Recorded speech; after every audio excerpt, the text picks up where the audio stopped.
Damn it, Farhan. Now, back to Willard and Dibs on 95.7 The Game. Can we just... Can we pull apart the Farhan laugh for just a second? It's not about I'd love to. Yeah, it's not about the execution of it or the sound of it. I think what grabs you is that it seems to come at the oddest times. Yeah.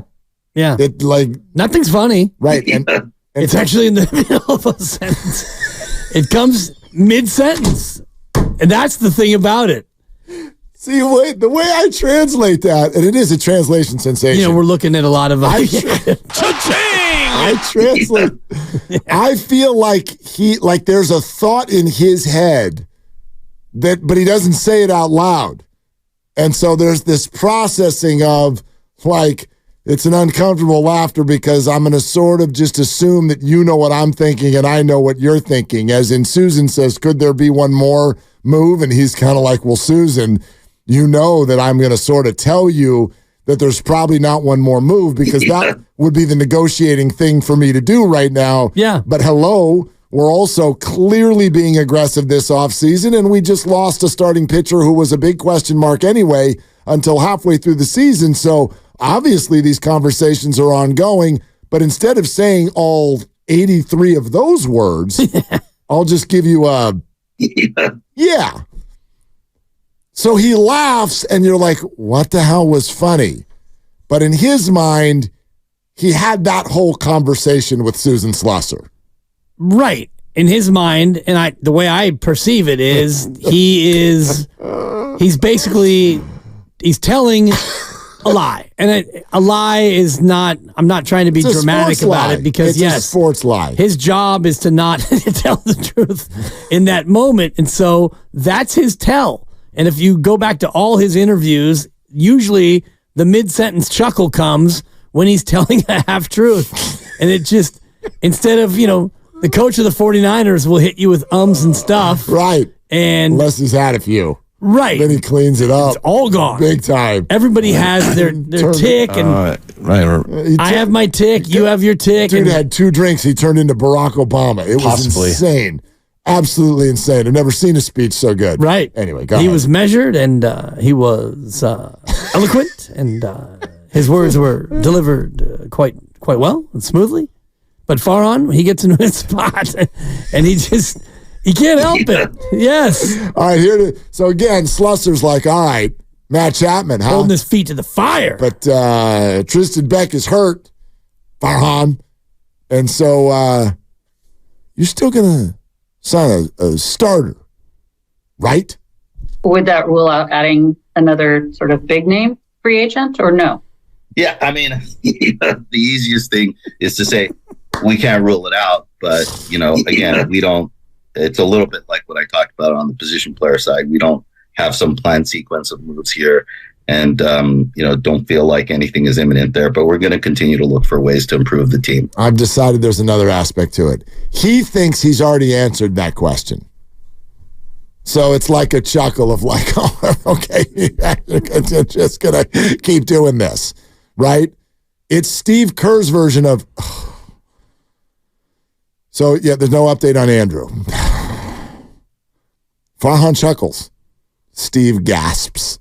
Yeah, Steve sighs. Right. No doubt. Right. And Farhan chuckles anyway when he's not gonna, it's almost like he's laughing at the fact that he's not going to give a straight answer. He's laughing. He's laughing at what he's not going to tell you. Right. Yeah. And it's hilarious. And I think it's not hilarious.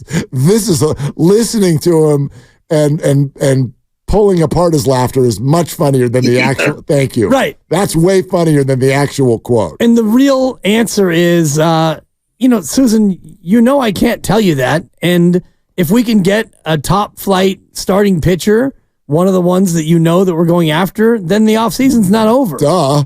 But if we can't get him, then yeah, the offseason's over. Right. But I can't say that it's not over because that would set expectations in a place where they don't want to set it. So he has to answer it that way. Oh, God. Oh, my gosh. It's my guy. It is. It's like, how I'm going to answer this. And yes, I'm going to answer it that way because it's the only way that I'm going to answer it. Can't answer it the right way. So you can take from that what you will. Yes, it'd be cool to have another starter. No, we don't want to pay $1 bajillion for it. We do have a plan B. You won't love plan B. The season doesn't start for a few more days. Got it? Yeah. There it is. There it is. There's your hits. Let's go to Mike in Santa Clara. Hello, Mike. What are you doing? What up, guys? Just standing outside Lowe's right now, picking up some gardening equipment. Oh. Yeah. Oh, that's a good. If I don't pick it up. That's a good random chuckle, Mike. We appreciate you bringing that to the party. Hey, man, you know what? My wife wants a peach tree in the back, so why not? I got to pick it up. Mike, you've got one job. Don't come home with a new hammer. You've got one job. Get it right. Happy wife, happy life. That's all I can say. Good job, Mike. No, hey, so I know you guys have been talking about it. I love the Matt Chapman signing, especially with Bomel, there too and everything. I just feel like now it gives us a chance to pick up someone like Blake Snell. I just feel like it gives us more of an opportunity to get another starting pitcher. I'm going to keep it very quick. Just what are your guys' percentages of us getting like another starting pitcher because of this move? And last thing I say was, Willard, love you to death still, but Divinator for life, man. Okay, that's a divination sensation, Mike. And now you owe us money. Bye. That's good. It's a good one, Mike. Yeah. Yeah. What are the chances? Very high. Yeah. Very high. But again, I'm not going to stop it at Snell and Montgomery. There's three ways this can go. Here, okay. Option one, J.D. Davis and Joey Bart get traded for a pitcher. Somebody. Sure. Okay. A pitcher of, some repute, like a number 3 or a number 4 guy. You're probably not going to get a top line ace. No. By trading J.D. Davis and Joey Bart. I can't stop. If you do that for the rest of the day, we're never. I'll stop. No, you should. No, we got content to get to. No, this it's very funny. Serious. I'm just never going to try get to pick my spots. I'm never going to get a sentence out. Speaking of people who laugh at weird times, anyway. Usually on Friday for you, though. Oh my gosh, you get goofy as the week goes on. I do. Well, and I've already cracked my beverage over here. Attaboy, so let's just let it rip. Anyway, option 2.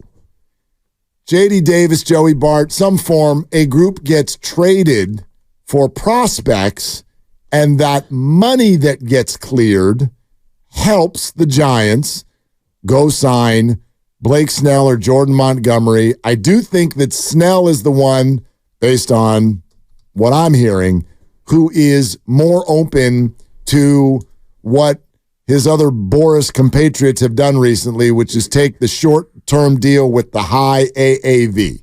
I think Snell would do that. The problem for the Giants now is you do that, at least this year, it's going to knock you into the luxury tax for sure, potentially even the second apron. Now, I don't give a rip about that, and neither should you, because they've got the money, and it's not that bad, and they've got a bunch of money coming off the books next year, so they totally can afford it. Don't let them tell you they can't. That's option. But trading a couple salaries, like J.D. Davis's $7 million or whatever, sure, that would help. That would absolutely help. Option 3, none of it comes together, and you start the season with a rotation of Logan Webb, Kyle Harrison, Jordan Hicks, Keaton Wynn, and Mason Black. And then see what happens once things get going. Other injuries take place. You're playing poker. How badly does another team want a catcher or a third baseman or a whatever? So you can play that game. And yes, you can also be looking at the Boris clients, Blake Snell and Jordan Montgomery. Like, how badly do you want to play baseball this year? Do you want this to go into the season? I don't think Snell does. I think Montgomery sounds a little bit more stubborn. We'll see. But those are the 3 options as I see it. And you ask the percentage chances of some other starter, not just Snell or Montgomery coming in. I think very high. I think 70 or 80%. Interesting. That's what I would say. I think the most likely scenario is what you talked about in terms of the trade. J.D. Davis, Joey Bart traded for next to nothing. You get a little bit for J.D. Davis, I would imagine. I don't know if they'll be a part of the same trade or if both are just traded for a prospect or, in Joey Bart's case, maybe a player to be named later or cash considerations, free up the salary spot, then you go out and you sign Blake Snell. I think that's the way this goes. I don't know if you're going to get a good enough pitcher back that you would want to upset what you have in the young arms, because Farhan has said that he wants to graduate the younger arms. Yes. His term was graduate the younger pitchers, and that to me is important to them. It's a graduation sensation is what it is. And by the way, I'll say it this way. I don't not support that. Right. I just don't think it's smart for the Giants to put all of their stock into that. Like, yes, you've got Logan Webb. Alex Cobb's coming back, but that's always a kind of like, I mean, you're in your mid-30s. You're coming off surgery. Are you just going to come back and look exactly like you looked last year? I don't know. The Hicks thing, you guys never been a starter before. Yeah. I expect Harrison to be a piece of this rotation, but is he going to be awesome right away? I don't know. So, I don't want the Giants to go in being like, so the first 2 months of the season, Mason Black's got to be amazing or we won't be good. That's why I think that they're going to get Blake Snell in or Jordan Montgomery. I think Snell is a better fit, having pitched with Bob Melvin before. Last year. I think you could go into a year with Snell and Logan Webb and Harrison, and then, the other question marks, and then the graduated starters coming up, and you could feel better about that, knowing that you've got, a solid veteran 2, you've got your young phenom as the 3, you're getting Robbie Ray back, you're getting Cobb back. I think that makes more sense than having 3 question marks.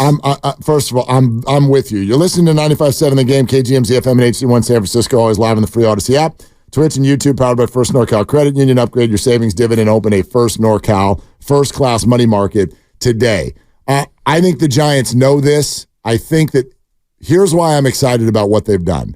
I think that the Giants are very aware. They have proven with what they've done so far this offseason, they are not doing the whole let's just keep sort of one foot in both buckets. We're going to tell everybody we're trying to win, but we're just going to keep bringing young guys in and playing on the margins. And if we win 81 games, then we'll tell everybody with a chuckle that, we're going to tweak things a little bit and try again next year. This is an aggressive offseason. I don't think it's done, but they can fairly say we were aggressive and we weren't cheap, which are the 2 things that people have really ripped them for. There are more, but the 2 things that people have really ripped them for, cheap, lack of aggressiveness, finishing in second, right? Yeah, all of those things. They can fairly look at this now and be like, not this time. We weren't cheap. And we were aggressive. Aggressive, yeah. Did we go get the top of the market? No, but we were aggressive.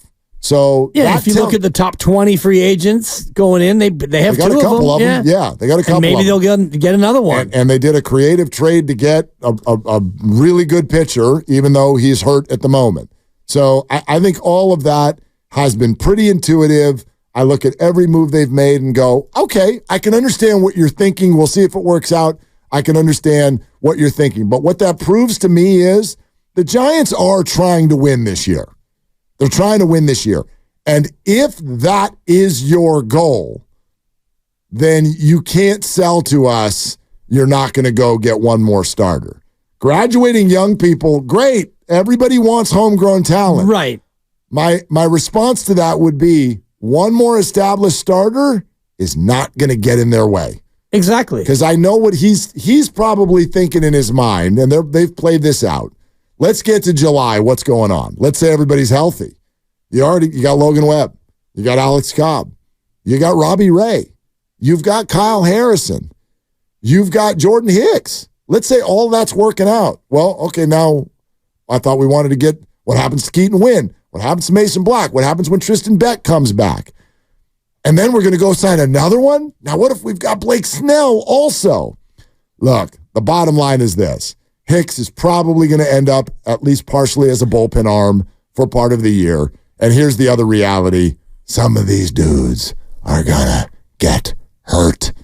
They're going to get hurt. Or they're going to get lit up. They're going to miss starts. Of course. And so to me, that's where I would be looking to quote unquote graduate the young guys. You want to look at Mason Black? Sure. You want to look at Raup? You want to look at Carson Wisenhunt and Birdsong? Awesome. How about 3, 4, 5 starts mid-year when Alex Cobb's hip is acting up or whatever? Robbie Ray's coming off of a huge injury. So is Alex Cobb. You're going to need those guys. So one more starter, I think, says we are firmly here to win, but it also is not going to get in the way of your young pitchers. And when you graduate starters into the rotation, you want them to be your 4 and 5 guys anyway. Totally. And right now, you've got an ace, and then you've got a lot of question marks. Kyle Harrison looks like he could be the real deal. What did he start last year? 6 games? And I feel like it was more maybe than that 6 or 7, but down the stretch, you got to look, and it was good. It was, not absolutely lights out, a little bit up and down at times. You feel like he's definitely going to be a big piece in the rotation, but when you get Robbie Ray back and you get Cobb, now you've got real veteran arms to go with some younger arms, and then you can graduate some of these guys into that 4-5 spot. Good guess at 6. It was 7. 7 starts. 7 starts. Okay. And a 4.15 ERA. Yeah. He was electric at times. And then he was a little shaky at others. So you want him to, if you're going to be a really good team with a really good rotation, you'd want him to be your 4th starter in all actuality. And if he's lights out as your 4, now you're a really good team. If he's your 4th best pitcher, you've got yourself a good rotation. Yeah. Oh, yeah. And by the way. And that means when Ray comes back and you add Snell, if you can go. Webb and Cobb. Right. And then now you got Webb and Cobb and Snell and Ray and Harrison. Now you've got yourself quite a rotation. If you were to be a playoff team, then you figure out who your 3.5 starters would be. Right. Listen, I get it. And that's why I'm not going to, before the Chapman signing, I was sitting here going, you've got no reason not to sign Montgomery or Snell because you're the only team who could do it and stay under the tax. The reports are that Snell's already got an offer on the table from the Yankees. And I'm sitting here going, but I haven't seen him take it. Right. Which tells me he's not loving what he sees. And the Yankees are probably giving him maybe a higher AAV short-term deal, but it's probably not what he wants it to be because the Yankees are way over the tax and paying $2 for every dollar. So if they did offer him 30, they're actually paying 60. And he's probably sitting there going, you want to do a 1-year deal, it better be 40. Well, the Giants were the team that could do that. They still can, less so now after the Chapman signing, which was why I would say I just think that there needs to be one more established starter you can count on. It does not need to be. It'd be great if it were Snell. It'd be awesome if it were Montgomery. I think he projects at Oracle and with the Giants absolutely perfectly. But if it's not one of those guys, and instead it's a trade of J.D. Davis that brings back somebody else who you can rely upon to be a 3rd or 4th starter, right. I can wrap my head around that. But it's got to be someone. It's got to be someone. I think that you run a huge risk if you even decide to play the first 4 weeks of the season with that much I got no idea as your starting pitchers. Man, this is not a team in that division that can build itself a massive deficit. Yeah. And then rally back. So also there's why take that chance? The PR piece too, Mark, because you're in a spot with your fan base where a lot of your fans are waiting to be wowed. So if you come out in that scenario for 3 or 4 weeks with Logan Webb and a bunch of unknowns, and now you're sitting at 10-13 after, March and deep into April, and your fans are saying, okay, here we go again, another mediocre year with guys I don't even really know. It's a big blow. I think it's important for this team from a PR standpoint to not only be exciting, and they should be more exciting now with Soler and Jung-Hoo Lee, and now you got Matt Chapman. The lineup is no longer. The lineup is much better. It's not a joke. But now you got to come out and you got to win. And if you win early in the year, then the wait and see crowd, which is a bigger part of your fan base than ever before, if you come out and you're 13-8, and now you're tied with the Dodgers as you get into deep into April, fans are going to say, okay, Maybe this is a new look Giants team. God, if Luciano can hit, the lineup's actually pretty good. Yeah. If he can hit it, and even if he can't, I'm not saying it's a dead lineup, but if he has any kind of rookie season pop like we've been hearing about for 4 years, this team goes from viable, which is where that's how I would describe them right now. As a lineup. Yes. Because right now it goes from viable to I think you're something. Plus. Well, because now you have lineup. Your catcher spot is, and I don't think automatic out is a fair way to describe it, but Bailey? I mean, he was fine. He's fine. If you look around at catcher production offensively, Bailey was, he hit a little bit of a rookie wall after a little while, but he was fine. Second base. Nobody's got a 300 average catcher. Yeah. You got bats. Yep. Shortstop is the big question, the question spot right now. Because if he can't do it, and you've seen Casey Schmidt struggle, so you can put Tyro over there, right? And have him play some shortstop. You'd rather not. Not ideal. Right. I give you the name that really this could end up being the guy, and nobody wants to hear this right now. But Nick Ahmed really might end up starting the majority of the games at shortstop this year. That is a possibility. Mm-hmm. And he is not much of a stick, but he's a glove. He's a glove. And that left side of the infield with this pitching staff and all of that, if Marco is not ready to roll, or if it's not going to work or whatever, they'll go that route, and they will have the best left side of the infield gloves in the bigs. And in this ballpark, you could make the argument that that's not the end of the world. Be good at defense. It's a defensive ballpark. Right. And they've got other bats. I'm excited now. They've got a middle of the order where people might hit 20 or 30 or 35 home runs. Well, let's slow that down. Soler hit. The last guy to hit 30 was Barry Bonds. Right, but what Soler hit last year? About 30, 31. Keep going. Yeah. What did he have last year? Didn't he have 36? Am I wrong on that? What do you have last year? Soler had 36 home runs last year. 36. Wow. OPS 853. Dude. That's Big Stick Rick right there, man. He's just swinging it. He's swinging it. Don't worry, Grandy. I checked it before I said it. I ran it through my head twice. You heard the pause. I ran it through my head. I'm like, I can say that, right? Yeah. 36 home runs. Slugging percentage, 512. Playing in that ballpark. Put him down for 36. Put him down for 37. No, didn't they do the overlays? They did the overlays of his home runs. I think only 2 of them wouldn't have been homers at Oracle. Gotcha. Miami's not a small park where he played. That's not a small ballpark. No, better air, though. Ball travels better. Yeah, the dead air of Seagull Park. Cold out there. Yeah, but they got again, that's what you've been asking for. Right? Yeah. Remember when Eric Karros made fun of the Giants on a national broadcast, and they were in San Diego, and he's like, you get Wilmer Flores batting third. Nothing against Wilmer, but come on, man. You can't be coming to the party with Wilmer Flores batting third. Well, you start a little bit of a middle of the order has developed. Some excitement. Okay. All right. That's all fair.